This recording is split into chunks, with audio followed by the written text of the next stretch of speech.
Hello everyone, कैसे हो आप सभी। आई होप सब बढ़िया होंगे और बहुत अच्छे से अपनी पढ़ाई भी कर रहे होंगे। तो आज हम अपना एक बड़ा इंटरेस्टिंग सा चैप्टर लेके आए हैं, ह्यूमन रिप्रोडक्शन। इसमें हम पहला टॉपिक कवर करेंगे मेल रिप्रोडक्टिव सिस्टम का।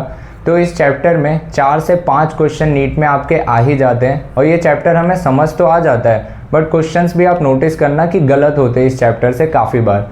तो इस चीज़ को ध्यान रखेंगे हम और डायग्राम बेस्ड चीज़ें समझने की कोशिश करेंगे कि अच्छे से हमें क्लियर हो जाए कि कौन से चीज़ की लोकेशन क्या थी, पोजीशंस क्या थी। एंड तब आप एनसीईआरटी रीड करोगे तो आपको बहुत अच्छे से समझ आ जाएगा। तो आप इस चैप्टर को शुरू करने से पहले कुछ बेसिक से टर्म्स है, कुछ इवेंट्स है रिप्रोडक्शन के, उसके बारे में अभी बता दूंगा। एंड आपको ये भी पता होगा सेक्सुअल रिप्रोडक्शन का मीनिंग भी हम पहले भी देख चुके हैं कि गैमेट्स का बनना, उनका फ्यूज़ होना, फर्टिलाइजेशन, ये सेक्सुअल रिप्रोडक्शन की क्राइटेरिया थी। और एक वर्ड और लिखा है विविपेरस को लेके। आपको ये चीज़ पता भी होगी, आपने पहले भी पढ़ा होगा कि एक ओविपेरस और एक विविपेरस होते हैं। ओविपेरस जो एग लेइंग एनिमल्स होते हैं, जो अपने बेबी का टेक केयर बॉडी के बाहर करते हैं, और एक विविपेरस होते हैं जो अपने बॉडी के इनसाइड बेबी का टेक केयर करते हैं। तो विविपेरस हम ह्यूमंस हैं, है ना। तो एक ये पॉइंट है अपना। आप जब एनसीईआरटी रीड करोगे तो पहले ये चीज़ आपको दिखेगी, ह्यूमंस आर सेक्सुअली रिप्रोड्यूसिंग, ये हमें पता है, हम सेक्सुअली रिप्रोड्यूसिंग एनिमल्स है। Humans are sexually reproducing and viviparous, यह भी बताया, give birth to young ones, sorry BIRTH, give birth to young once.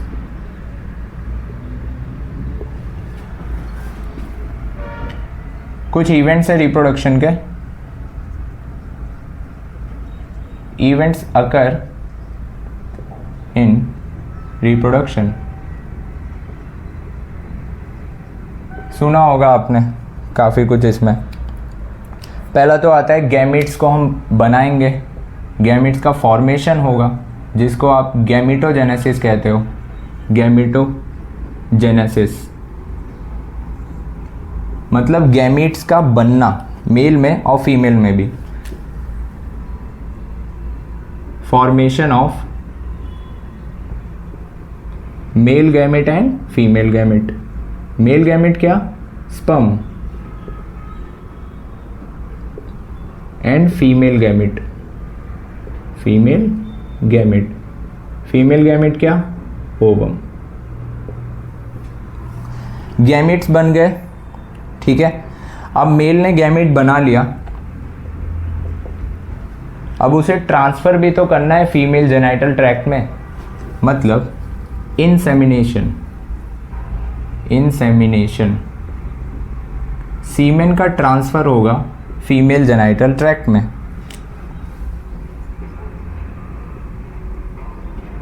Transfer of semen into female genital tract. Insemination हुआ, अब दोनों के गैमेट्स फ्यूज करेंगे, जिसको आप फर्टिलाइजेशन भी कहते हो, सिंगैमे भी कह सकते हो। फर्टिलाइजेशन, फर्टिलाइजेशन मतलब fusion of male and female gamete. Fusion of male and female gamete. आप साथ साथ में नोट्स बना सकते हो।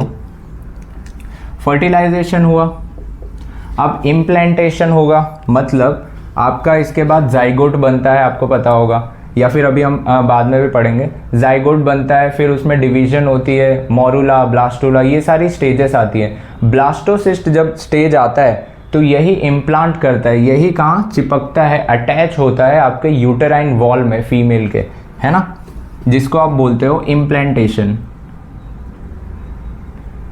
इम्प्लांटेशन, ये सब वर्ड्स आगे यूज होंगे।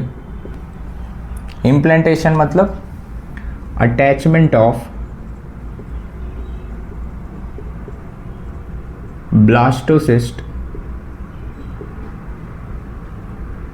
ये एक स्टेज होती है जब जाइगोट के बाद डिवीजन होता रहता है। Attachment of blastocyst to the uterine wall. Uterine wall मतलब यूट्रस के दीवार पर ये चिपकेगा, देन डेवलपमेंट करेगा, जिसको आप क्या बोलते हो, गेस्टेशन पीरियड, एम्ब्रियोनिक डेवलपमेंट या जेस्टेशन भी कह सकते हो। ये वर्ड भी आपने सुना होगा, जिसको आप एम्ब्रियोनिक डेवलपमेंट कहते हो। एम्ब्रियोनिक डेवलपमेंट ह्यूमंस में कितना होता है, 9 मंथ्स का, है ना। गेस्टेशन के बाद आपका पार्चुरेशन मतलब delivery of the baby, baby का बाहर आना, पार्चुरेशन।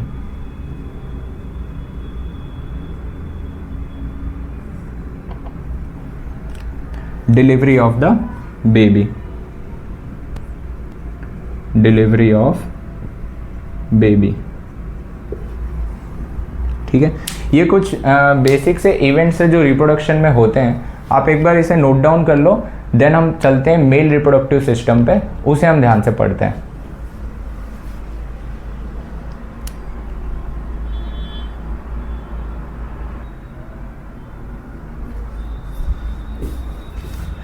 चलिए आगे बढ़ते हैं। मेल रिप्रोडक्टिव सिस्टम देख रहे हैं, टॉपिक डाल लो आप लोग।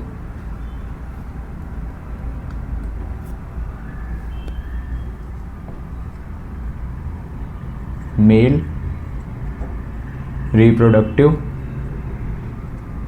सिस्टम।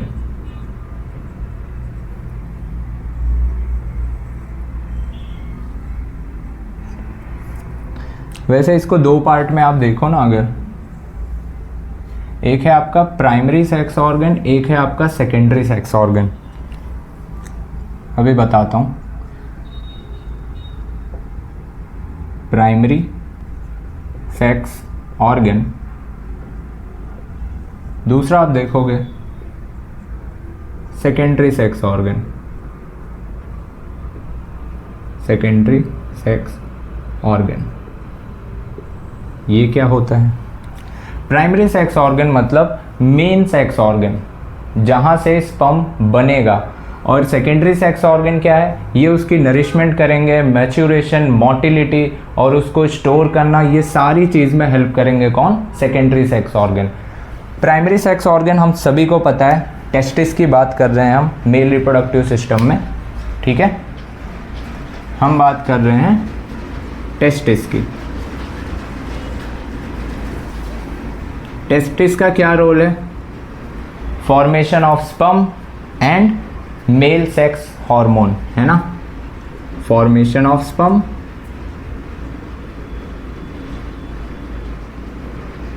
स्पर्म्स बनाएगा और मेल सेक्स हार्मोन भी बनाएगा, और formation of male sex hormone, formation of male sex hormone. सबके दिमाग में नाम भी आ गया होगा, कौन सा है वो? एंड्रोजेंस। एंड्रोजेंस क्या होता है? एंड्रोजेंस एक ग्रुप ऑफ स्टेरॉइडल हार्मोन्स है, उनका मेन एक हार्मोन होता है टेस्टोस्टेरॉन। चाहे आप टेस्टोस्टेरॉन लिख लो या एंड्रोजेंस लिख लो, बात एक ही है। एंड्रोजेंस को मैं कह रहा हूँ कि ये ग्रुप ऑफ स्टेरॉइडल हार्मोन्स हैं, स्टेरॉइडल हार्मोन्स हैं। ये बात कुछ समझ नहीं आई है ना? याद होगा आपको क्लास 11 में हार्मोन्स वाला चैप्टर आप पढ़ रहे थे, तो आपने एक चीज़ देखी होगी कि हार्मोन्स का नेचर होता है, कुछ पेप्टाइड नेचर के हार्मोन्स होते हैं, कुछ स्टेरॉइडल नेचर के होते हैं। तो ये वही स्टेरॉइडल नेचर के हार्मोन्स हैं, इनका एक ग्रुप है, उस ग्रुप को एंड्रोजेंस कह रहे हैं। उस एंड्रोजन ग्रुप के जो हार्मोन्स हैं, उनका सबसे एक मेन, सबसे कॉमन हार्मोन है कौन सा? टेस्टोस्टेरॉन, जिसको मैं क्या लिख रहा हूं? Most common testosterone.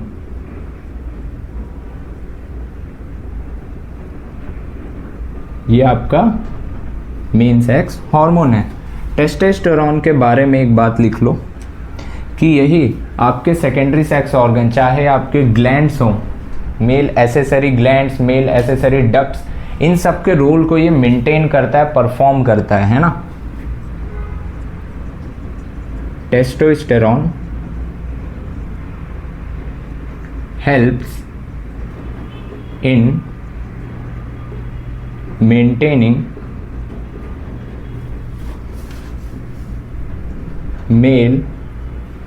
maintaining functions of, है ना, maintaining functions of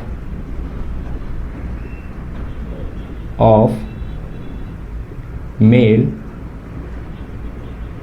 accessory glands and ducts, male accessory glands and ducts. ये इनको कंट्रोल करता है, ये उनके फंक्शंस को मेंटेन करता है। ये एक बार आप नोट डाउन कर लो, फिर बताता हूँ सेकेंडरी सेक्स ऑर्गन में क्या क्या चीज़ें आ रही हैं।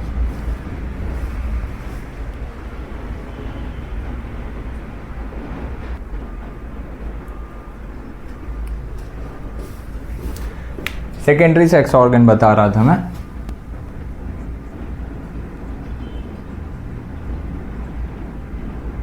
सेकेंडरी सेक्स ऑर्गन्स, ये कौन कौन से होते हैं, क्या क्या आता है इसमें? इसमें आपका एक आएगा एक्सटर्नल जेनिटेलिया,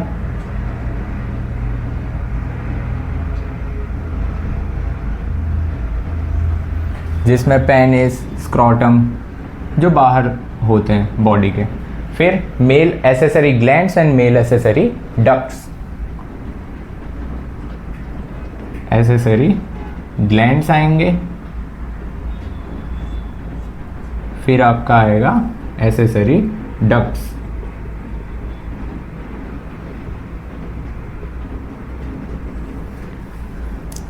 देखो एक्सटर्नल जेनिटेलिया में एक तो आएगा पेनिस जो कि कॉपुलेटरी ऑर्गन है, फिर आएगा स्क्रॉटम जो कि एक पाउच लाइक स्ट्रक्चर है ना।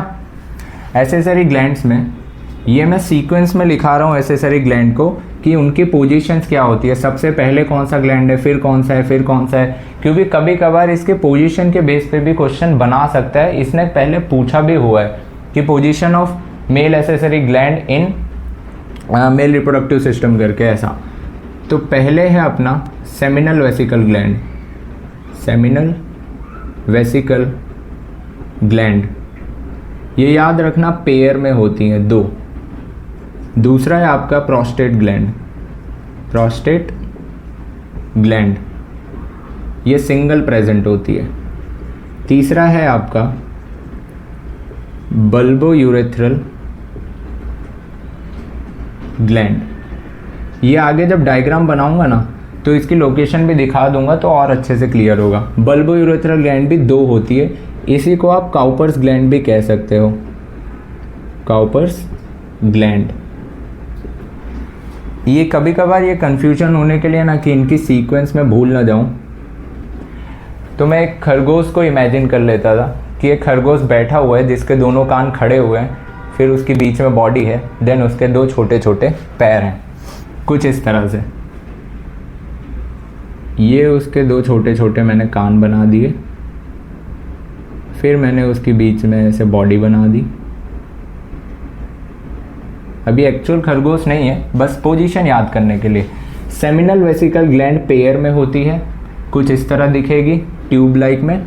फिर होती है आपकी प्रोस्टेट ग्लैंड जो कि सिंगल होती है। फिर आपकी बल्बो यूरेथ्रल ग्लैंड होती है जो बल्ब लाइक स्ट्रक्चर होती है, पेयर में होती है ये भी। तो इस तरीके से भी आपको याद हो सकता है कि ये एक रैबिट है, बैठा हुआ रैबिट है ना, ठीक है। एसेसरी डक्ट्स को भी थोड़ा सीक्वेंस में ही याद करना। यहाँ पे देख लो, जब मैं आगे डायग्राम बनाऊंगा तब आपको वो पूरा फ्लो, पूरा सीक्वेंस याद भी हो जाएगा। सबसे पहले यहाँ पे आएगा रीटी टेस्टिस, रीटी टेस्टिस। ये भी डक्ट्स का एक नेटवर्क है जिसको हम रेटिकुलम वर्ड से यहाँ पे डिराइव हुआ है ये रीटी। फिर हमारा है रीटी टेस्टिस के बाद वासा एफरेंशिया, वासा एफरेंशिया। यह भी डायग्राम में और अच्छे से क्लियर होगा ये सब डक्ट्स कहाँ पर हैं। फिर है आपका एपिडिडाइमिस, एपिडिडाइमिस। फिर आपका आएगा वास डिफरेंस। फिर आपका आएगा इजैकुलेटरी डक्ट।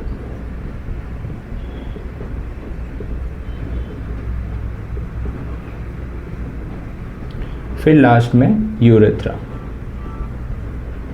जहाँ से पेनिस के थ्रू ये ओपन हो जाएगा आउटसाइड। ये सीक्वेंस था आपके डक्ट्स का, ये सीक्वेंस था आपके एसेसरी ग्लैंड्स का, और ये आपका एक्सटर्नल जेनिटेलिया, पेनिस और स्क्रॉटम।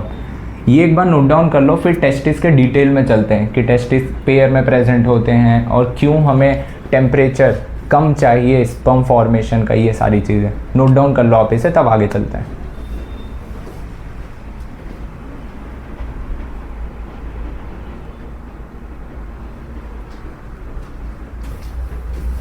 चलते हैं आगे टेस्टिस के डिटेल में।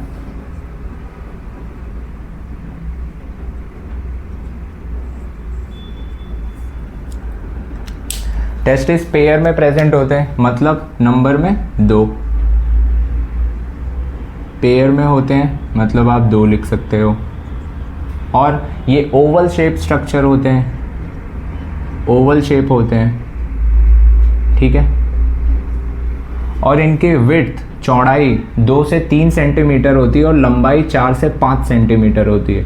2 to 3 सेंटीमीटर क्या होती है विड्थ, और 4 to 5 सेंटीमीटर लेंथ होती है। कुछ इस तरह से कि ये आपकी लेंथ 4 to 5 सेंटीमीटर होगी और विड्थ आपकी कितनी होगी 2 to 3 सेंटीमीटर, ठीक है।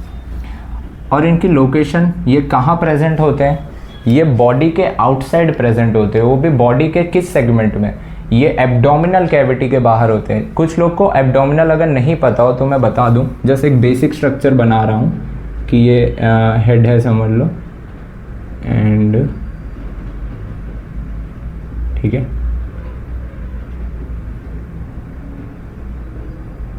देखो ये आपका जो अपर रीजन होता है ना चेस्ट वाला, इसको हम कहते हैं थोरैसिक कैविटी। ये जो नीचे वाला सेगमेंट होता है ये इतना आपका, इसको हम बोलते हैं एब्डोमिनल कैविटी, एब्डोमिनल कैविटी।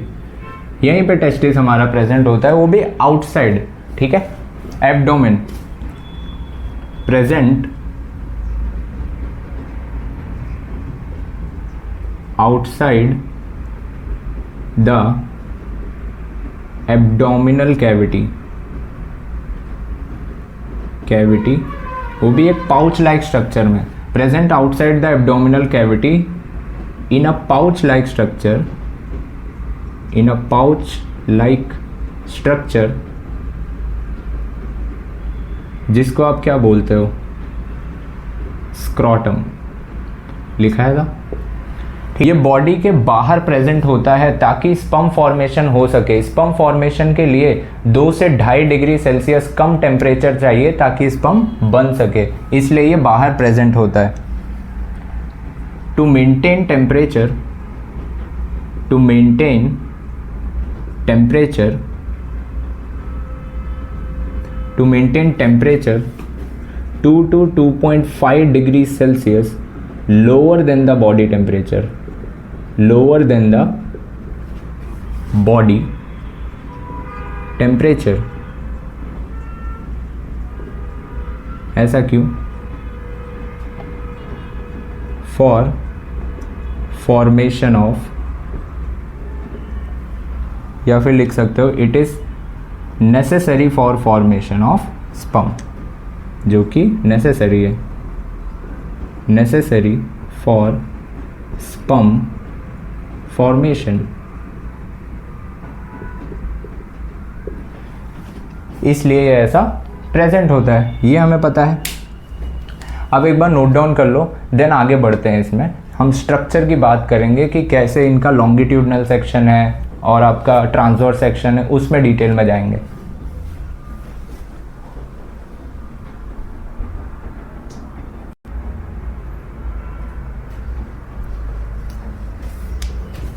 आगे चलते हैं, लॉन्गिट्यूडनल सेक्शन देखते हैं टेस्टिस का। Longitudinal section of testis.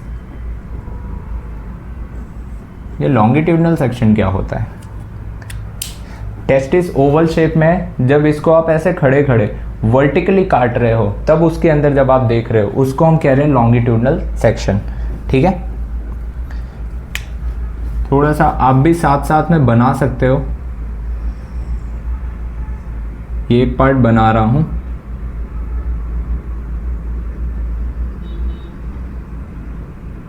ये इसकी आउटर लेयर, इसको आप ट्यूनिका एल्बुजिनिया भी कहते हो। वैसे तो 2-3 लेयर होती हैं, बट अभी आप ट्यूनिका एल्बुजिनिया ही याद रखो।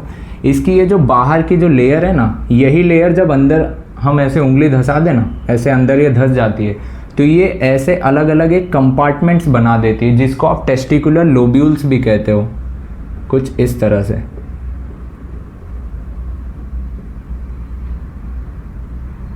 आप साथ साथ में बना सकते हो। ये ऐसे टेस्टिकुलर लोब्यूल्स कहलाते हैं। ये नहीं, ये कंपार्टमेंट्स, इसको हम टेस्टिकुलर लोब्यूल्स भी कहते हैं। और हर एक लोब्यूल में आपके एक डेंस स्ट्रक्चर होते हैं, सेमिनिफेरस ट्यूब्यूल्स, जिसके अंदर आपका स्पर्म फॉर्मेशन होता है। उसको भी यहाँ पे मैं बना देता हूँ। वो 1 से 3 होता है हर एक लोब्यूल के अंदर। और ये एक जो लोब्यूल आपको दिख रहे हैं, 1 लोब्यूल, 2 लोब्यूल, ऐसे 200 से 250 लोब्यूल प्रेजेंट होते हैं हर एक टेस्टिस में। तो ये जो कॉइल्ड स्ट्रक्चर बता रहा हूँ, ये है आपका सेमिनिफेरस ट्यूब्यूल्स। इसी में आपका स्पर्म फॉर्मेशन होगा। दो बना दूँ या कहीं पे मैंने 3 बना दिया, या कहीं 1 भी है। 1 से 3 नंबर में ये प्रेजेंट होते हैं। कहीं पे 3 हो गए, 2 हो गए, 1 हो गए। ठीक है, यहाँ पे चलो मैं मान लो 1 बना दे रहा हूँ। और ये जो छोटी छोटी ये सब है, ये सब डक्ट्स हैं इनके। ये आप इनकी डक्ट्स हैं ये।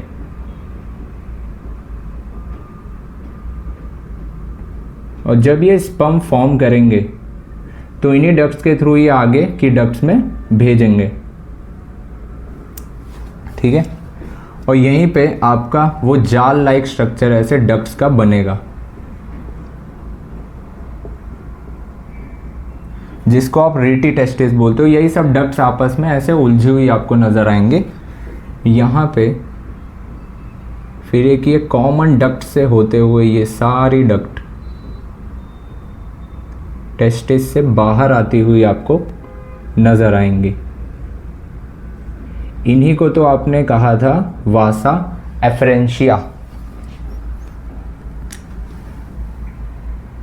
और इसके ऊपर ये कवरिंग आई, जिसको आप कह रहे हो एपिडिडाइमिस। ये एपिडिडाइमिस, ये वास डिफरेंस। ठीक है, देखो यहाँ पे आपके अंदर भी ये मैट्रिक्स भरा होगा, आप सबको पता है, इंटरस्टिशियल स्पेस कहते हैं।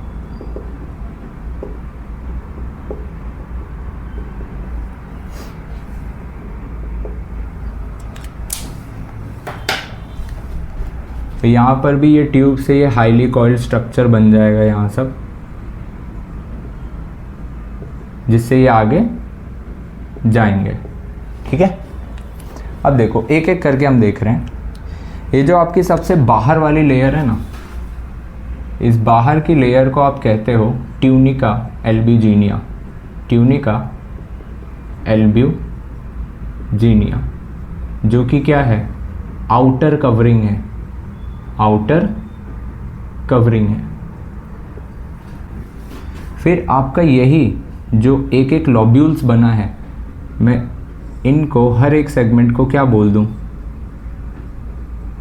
Testicular lobules. और ये टेस्टिकुलर लोब्यूल्स होते कितने हैं, ये 200 से 250 in each testis. In each testis, हर एक टेस्टिस में 200 से 250 प्रेजेंट होते हैं। और ये आपका हाईली कॉइल्ड स्ट्रक्चर क्या है, ये है आपका सेमिनिफेरस ट्यूब्यूल, सेमिनिफेरस ट्यूब्यूल्स। ये हाईली कॉइल्ड है, हाईली कॉइल्ड स्ट्रक्चर है और इसमें स्पर्म फॉर्मेशन होगा, स्पर्म फॉर्मेशन होगा, जिसको आप स्पर्मेटोजेनेसिस भी कह सकते हो, स्पर्मेटोजेनेसिस। और ये 1 से 3 प्रेजेंट होते हैं ईच लोब्यूल, ठीक है। और ये डक्ट्स के थ्रू बाहर आते हैं इस सेगमेंट में, जिसको आप क्या कह रहे हो, रीटी टेस्टिस, रीटी टेस्टिस। ये रेटिकुलर, ये जो जाल जैसा है ना, इसी से आया ये आपका स्ट्रक्चर। देन आपका ये ट्यूब वाला जो सेगमेंट है, इसको जब आप देखोगे तो ये है आपका वासा एफरेंशिया, वासा एफरेंशिया। वासा एफरेंशिया आप ध्यान से देखो, ये टेस्टिस को लीव कर रहा है और एंटर कर रहा है कहाँ पे, इसकी ट्यूब एंटर कर रही है एपिडिडाइमिस में, ठीक है। Leaves testis and enter and opens into epididymis. और ये सर के पीछे ये चोटी जैसा स्ट्रक्चर, ये आपका क्या है, एपिडिडाइमिस, एपिडिडाइमिस। एपिडिडाइमिस टेस्टिस के पोस्टीरियर, पीछे साइड पर प्रेजेंट है, तो मैं लिख दूं posterior, present posterior to testis. और ये भी हाईली कॉइल्ड होता है, हाईली कॉइल्ड स्ट्रक्चर है, 6 मीटर तक लॉन्ग हो सकता है, ये काफ़ी लंबा होता है, इसमें उलझा हुआ होता है ना, हाईली कॉइल्ड है। यहाँ पे स्पर्म स्टोर होंगे, मैच्योर होंगे, storage and maturation of sperms occur, है ना। यहाँ पे स्पर्म स्टोर होंगे और मैच्योर होंगे। और ये आपका लास्ट स्ट्रक्चर मैंने क्या बताया, वास डेफरेंस। ये डक्ट लाइक स्ट्रक्चर है, ये ऊपर तक जाएगा, एब्डोमिनल कैविटी में एसेंड होते हैं, एसेंड मतलब ऊपर की तरफ जाना, एसेंड्स टू एब्डोमिनल कैविटी। और ये यूरिनरी ब्लैडर है मान लो ये, तो ये आएगा और इसके ऊपर से लूप ओवर करके पीछे से कनेक्ट होगा, जिसको आप कह रहे हो लूप्स ओवर यूरिनरी ब्लैडर। और एक इम्पॉर्टेंट पॉइंट इसके बारे में ये लिख लेना कि ये इसकी डक्ट जब आगे तक जाएगी ना, तो ये सेमिनल वेसिकल एक ग्लैंड है, आगे डायग्राम बनाऊंगा वहाँ पे क्लियर होगा। सेमिनल वेसिकल के ग्लैंड की जो डक्ट है ना, उसके डक्ट से इसकी डक्ट मिलती है, वहाँ पर एक कॉमन डक्ट बनाएगी जिसको इजैकुलेटरी डक्ट कह रहे हैं। देखो अभी आगे मैं डायग्राम बनाऊंगा तो और अच्छे से क्लियर होगा। इट रिसीव्स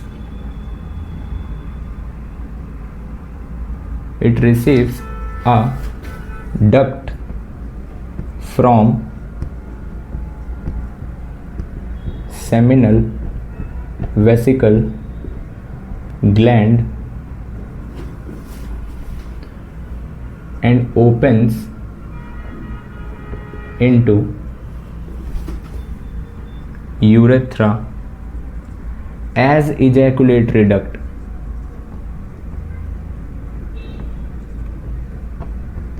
थोड़ी थोड़ी ये लाइन समझने में दिक्कत होगी, बट अभी डायग्राम जब आगे मैं बनाऊंगा भी तो क्लियर हो जाएगी कि ये डक्ट आगे जाती है तो सेमिनल वेसिकल की जो डक्ट है ग्लैंड की, उससे मिलकर एक कॉमन डक्ट बनाती है जिसको इजैकुलेटरी डक्ट बोलते हैं, और वही इजैकुलेटरी डक्ट ही आगे यूरेथ्रा में ही दिखाई देती है कि ये यूरेथ्रा ही है। अभी आगे डायग्राम बनाऊंगा और क्लियर होगा। आप एक बार इसे नोट डाउन कर लो तब आगे बढ़ते हैं।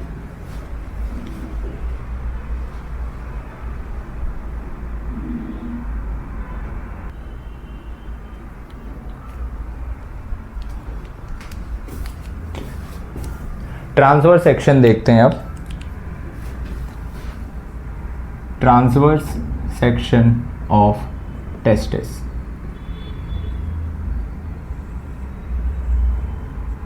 ठीक है, जिनको LS और TS ना पता हो, इसको मैं कह रहा हूँ लॉन्गिट्यूडिनल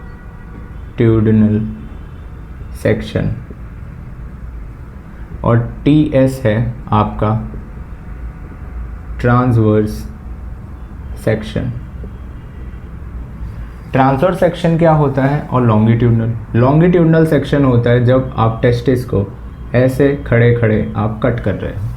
ट्रांसवर्स सेक्शन होता है जब आप टेस्टिस को या किसी भी स्ट्रक्चर को इस तरीके से काट रहे हो। ठीक है, मतलब टेस्टिस को जब आप ऐसे इस तरीके से काटोगे जिसको आप हॉरिजॉन्टल या ट्रांसवर्स सेक्शन कह रहे हो, तो वो कट होने के बाद जो यहाँ पे दिखाई देगा उसको अभी हम ड्रॉ करने जा रहे हैं कि कैसे वो दिखाई देता है। सबसे आउटर लेयर हमें पता है क्या थी, ट्यूनिका एल्बोजिनिया। 2 से 3 लेयर हो सकती है ना, जिसको मैं लिख भी दूँ यहाँ पे, ट्यूनिका एल्बोजिनिया, जो कि क्या है, आउटर कवरिंग है। ठीक, इसके अंदर आपने देखा होगा, मैंने बताया था हर एक लोब्यूल में 1 से 3 सेमिनिफेरस ट्यूब्यूल्स होती हैं, ट्यूब लाइक स्ट्रक्चर दिखेंगी। उन्हीं ट्यूब्स को मैं जब ऊपर से देखूंगा तो ऐसे गोल स्ट्रक्चर दिखाई देंगी, वो बिल्कुल दिखाई देंगी। ठीक है, इन्हीं गोल से स्ट्रक्चर को मैं क्या कह रहा हूं, सेमिनिफेरस ट्यूब्यूल, सेमिनिफेरस ट्यूब्यूल्स। और याद है इन्हीं ट्यूब्यूल्स के बीच में एक लिक्विड, एक मैट्रिक्स भी भरा हुआ था, ध्यान करो। वो मैट्रिक्स थोड़ा डॉट डॉट तरीके से बना दे रहा हूं।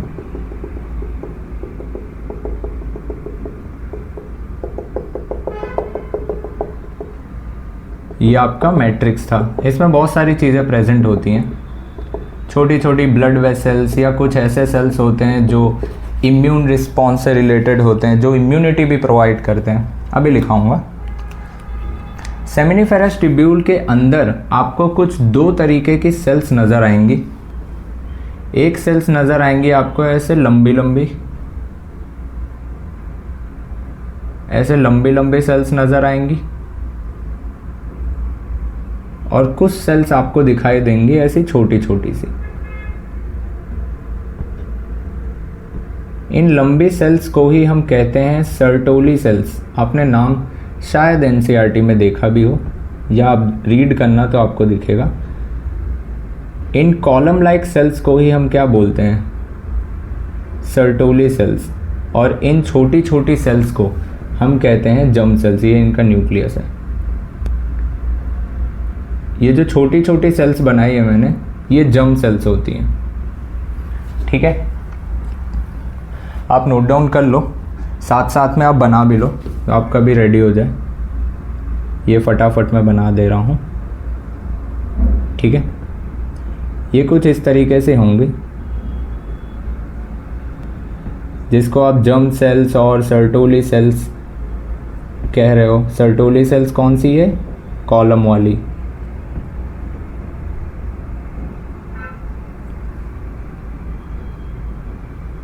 ये कॉलम लाइक सेल्स हैं,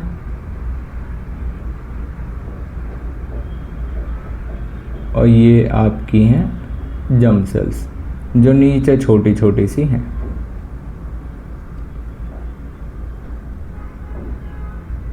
ये हुआ अपना डन। ठीक है, ये सेल्स हैं। ये आप देखोगे इसको मैं क्या बोल रहा हूँ, सर्टोली सेल्स, सर्टोली सेल्स, या इन्हीं को आप नर्स सेल्स भी बोलते हो। अभी इनका फंक्शन बताता हूँ कि क्यों इनको नर्स सेल्स कह रहे हैं। और ये जो आपकी सेल्स हैं इनको आप कह रहे हो जर्म सेल्स। अब पता है यही जो जर्म सेल्स हैं ना, ये टेस्टिस के अंदर की, ये सेमिनिफेरस ट्यूब्यूल के अंदर मैंने बताया था कि स्पर्म फॉर्मेशन होता है। कैसे, वो देखो। आपको मियोसिस पता होगी कि रिडक्शन डिवीजन होता है, तो डिप्लॉइड से हैप्लॉइड सेल बनता है, जिसका मान लो ह्यूमंस में अगर देखें तो 46 क्रोमोसोम का 23 क्रोमोसोम हो जाएगा। और हमें पता है स्पर्म हो चाहे ओवम हो, उसमें 23 होते हैं क्या, क्रोमोसोम। तो यहाँ स्पर्म की अगर मैं बात करूँ तो ये जब रिडक्शनल डिवीजन करेगा तो उसके बाद जो सेल्स बनाएगा वो आपकी होगी कौन सी, स्पर्म सेल्स होगी। तो यहाँ पे मैं लिख दूं जर्म सेल मियोटिकली डिवाइड होंगी, मतलब मियोसिस करके, meiotically divide two form sperms, फिर ये स्पर्म्स बनाएंगे।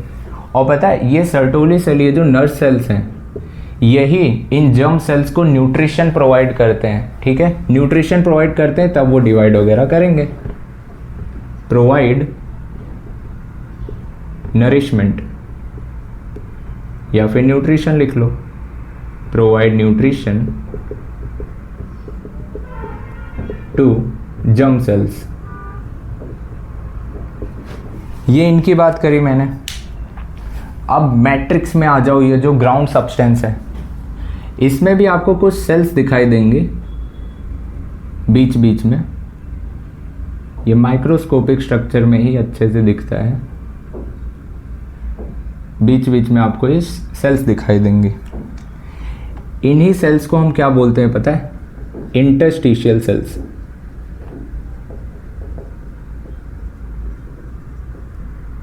या फिर आप इसको लिडिक सेल्स भी बोलते हो, लिडिक सेल्स। यही मेल सेक्स हार्मोन प्रोड्यूस करते हैं। ये इंटरस्टिशियल मतलब इन बिटवीन, किसी भी दो चीज़ के बीच के, आप उसको बोलते हो इंटरवर्ड, वहाँ से आया। इन दोनों चीज़ के बीच में सेल्स प्रेजेंट हैं, इस लिक्विड में प्रेजेंट है इंटरस्टिशियल सेल्स, ये सेल्स है ना। ये क्या करेंगी, प्रोड्यूस टेस्टोस्टेरॉन। ये ध्यान रखना, ठीक है। और कुछ छोटी मोटी ब्लड वेसल्स होंगी। इस लिक्विड को मैं क्या बोल दूं, इंटरस्टिशियल स्पेस बोल दूं,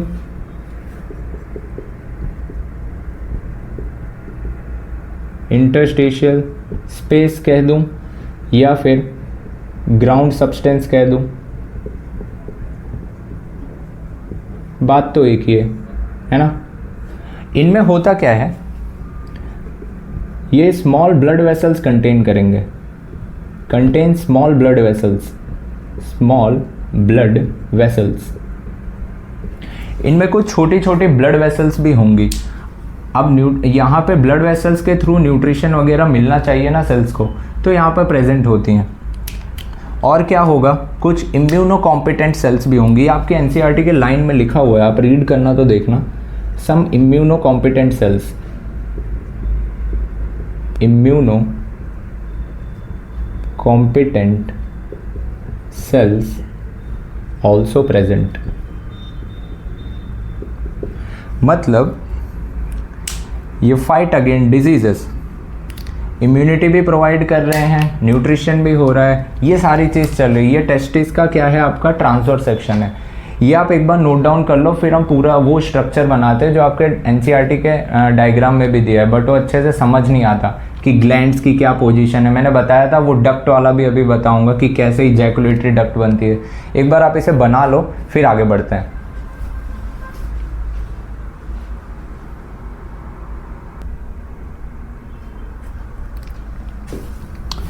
और मेल रिप्रोडक्टिव सिस्टम का स्ट्रक्चर देखते हैं। थोड़ा सा डायग्राम अच्छे से ना बन पाए, बट समझने की कोशिश करना, है ना। Male reproductive system.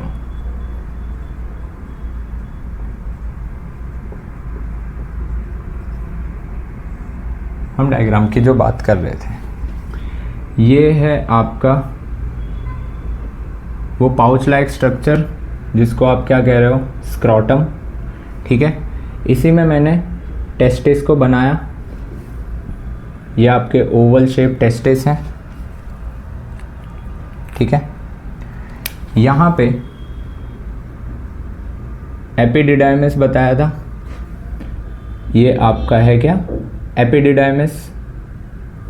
यही एक्सटेंड करेगी, ये आपकी एक्सटेंड करेगी।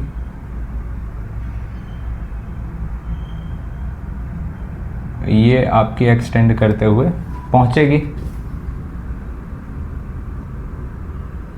आप साथ में बना सकते हो।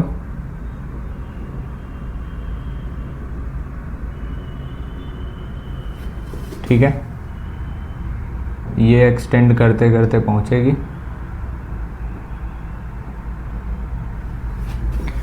अब देखना, एपिडिडाइमिस की डक्ट पे ध्यान देना, ये तो यहाँ पर है ही है।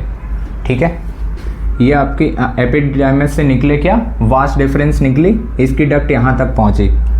यहीं पे आपकी सेमिनल वेसिकल होती है। ठीक है, ये आपके सेमिनल वेसिकल की डक्ट है, डक्ट ऑफ सेमिनल वेसिकल। और ये है आपकी सेमिनल वेसिकल ग्लैंड। कुछ ऐसे लीफ लाइक स्ट्रक्चर समझ सकते हो। ठीक है, ये इसके डक्ट को रिसीव किया। ये मैंने खाली इसलिए कलर चेंज किया कि आपको इन दोनों की डक्ट्स नज़र आ जाए अच्छे से। ठीक है, फिर यहीं से मैं इनकी डक्ट को आगे एक्सटेंड करता हूँ।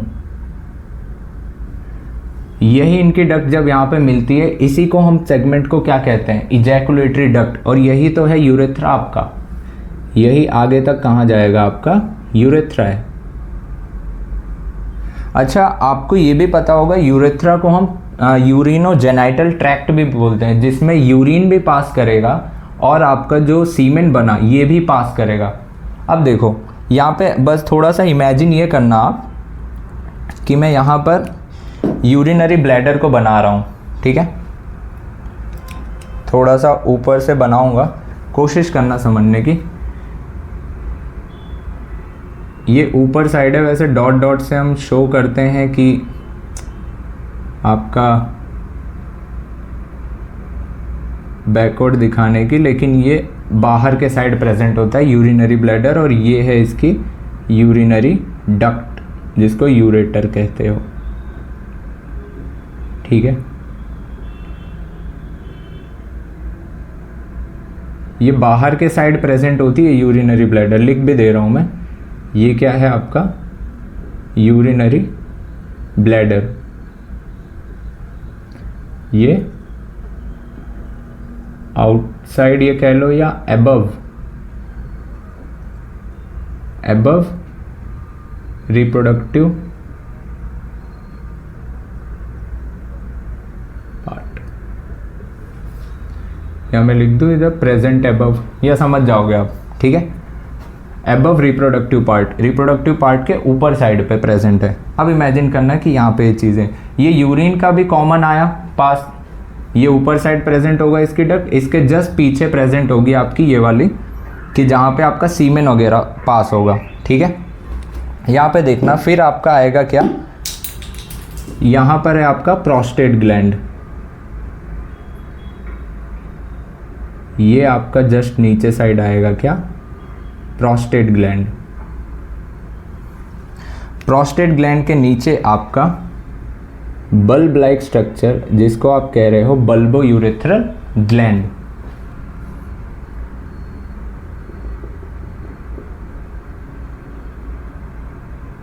ये अपना कुछ सिक्रीशन देगा स्पर्म के पाथवे में, ये ध्यान देना।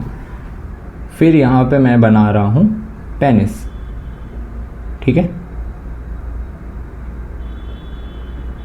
ये आपका यूरेथ्रा आगे तक आएगा।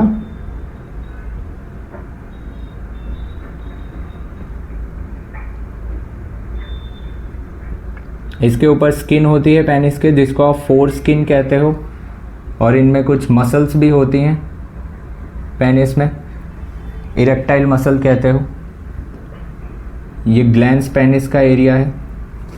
देखो ये आपको पता है क्या है, वास डिफरेंस, वास डिफरेंस, ठीक।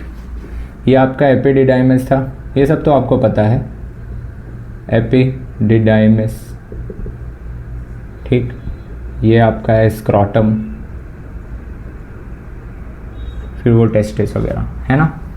ये ग्लैंड आपकी क्या है, इसी ग्लैंड को तो मैं कह रहा था seminal vesicle gland, seminal vesicle gland,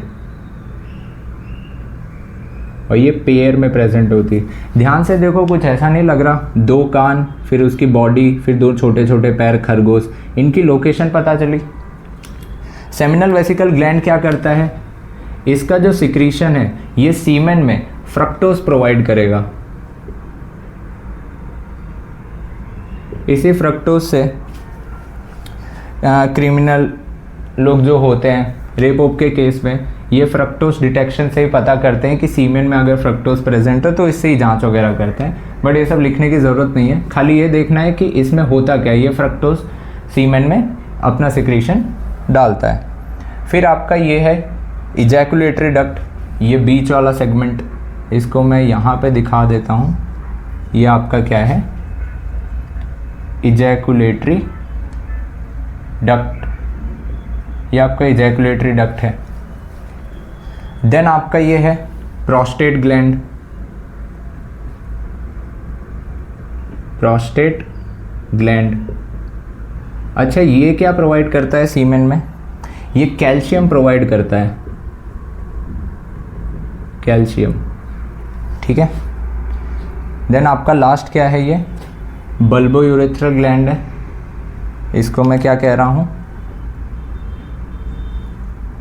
bulbo urethral gland, bulbo urethral gland, या इसी को काउपर्स ग्लैंड भी कहते हैं, ये तो पता है आपको। इनका सिक्रीशन क्या करता है, ये पेनिस के लुब्रिकेशन में हेल्प करता है ताकि इंसेमिनेशन अच्छे से हो सके। इसका सिक्रीशन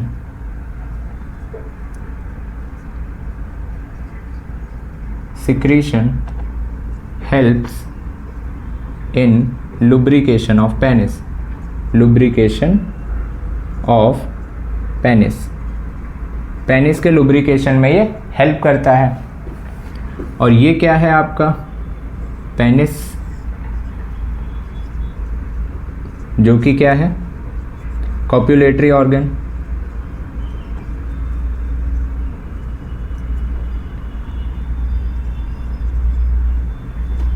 इसमें स्पेशल टिश्यू होता है, स्पेशल इरेक्टाइल टिश्यू होता है जो इसको इरेक्ट करता है ताकि इंसेमिनेशन हो सके। ये क्या है आपकी फोर स्किन कह लो आप,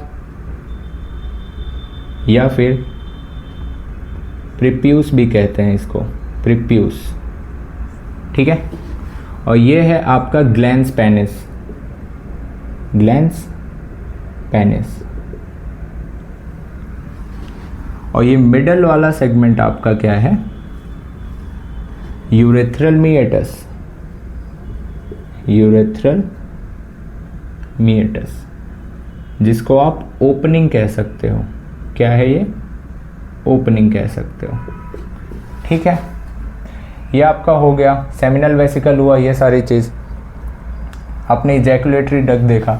ये जो आपकी ये जो पूरी की पूरी डक्ट गई है, जिसको आप यूरेथ्रा कह रहे हो, इसको यहाँ पे लिख देता हूँ यूरेथ्रा के बारे में, या फिर आप यहाँ पे लिख सकते हो। देखो ये आपकी क्या है, ये एक सेकंड, ये आपकी आई है क्या, यूरेथ्रा। यूरेथ्रा को ध्यान से देखो, ये पूरा पेनिस से एक्सटेंड हुई है और इसके ओपनिंग तक ओपन हुई है। It extends through it extends मतलब आगे बढ़ना, it extends through penis and opens outside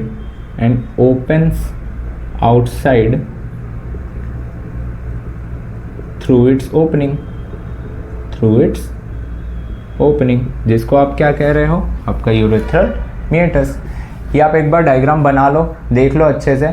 फिर आपको ये बता देता हूँ कि सीमेन में क्या क्या होता है। स्पर्म होते हैं और इसके आपके प्रोस्टेट के बल्बो यूरेथ्रल और इसके सिक्रीशन को हम सीमेन कहते हैं, और स्पर्म का पाथवे, ये एक दो चीज़ें बता देता हूँ, आप नोट डाउन कर लो तब आगे बताता हूँ।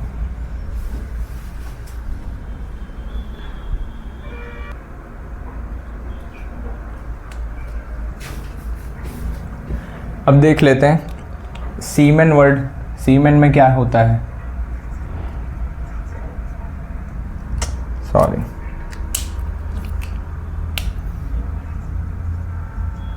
सीमेन, इसमें आपका होगा स्पर्म्स प्लस सेमिनल वेसिकल का सिक्रीशन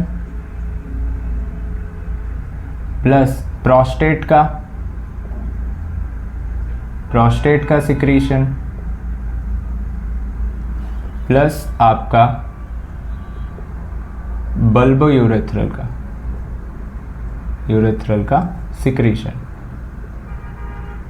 ठीक है, इन सब के सिक्रीशन को ही आप कहते हो सेमिनल प्लाज्मा।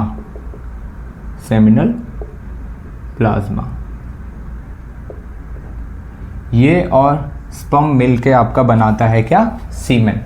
ठीक है, नेक्स्ट एक देख लो, ये क्वेश्चन पूछा जा सकता है कि स्पर्म का पाथवे क्या है। कई बार पूछा हुआ है कि स्पर्म कहाँ बना, फिर कैसे कैसे किस किस डक्ट के थ्रू कहाँ से वो आगे बढ़ा, वो सारी चीज़ें। अब आपने डायग्राम देखा है तो आपको क्लियर भी हो गया होगा। देखो,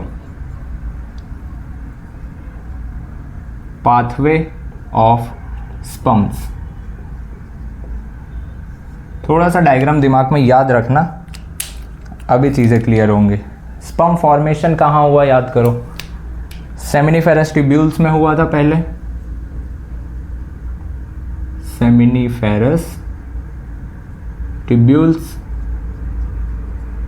इसके बाद स्पर्म कहाँ गए थे, रीटी टेस्टिस में। फिर स्पर्म कहाँ गए थे, वासा एफरेंशिया में।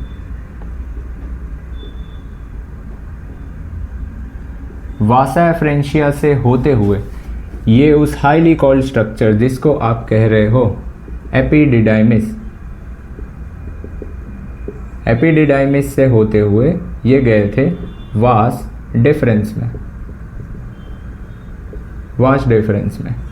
वहाँ से होते हुए फिर ध्यान करो इजैकुलेटरी डक्ट में पहुँचे थे, ejaculatory duct, and at the end ये पहुँच गए थे यूरेथ्रा से फिर बाहर, यूरेथ्रा।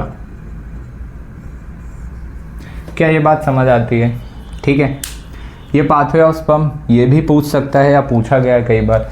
एक नोट डाउन करके एक और पॉइंट लिख लो कि आपका जो क्या कहते हैं, एपिडिडाइमिस हो गया, वास डिफरेंस हो गया, सेमिनल वेसिकल हो गया, सेमिनल वेसिकल ग्लैंड और आपका प्रोस्टेट ग्लैंड, इन सब की जो सिक्रीशन होती है, ये सब जो रिलीज करते हैं ना, ये स्पर्म की मैच्योरेशन और उसकी मोटिलिटी में हेल्प करते हैं।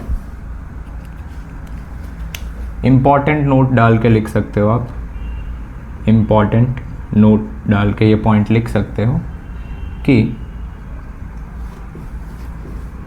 Secretion of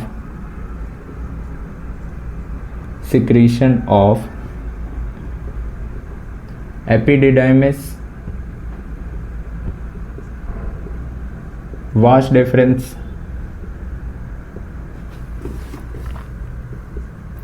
seminal vesicle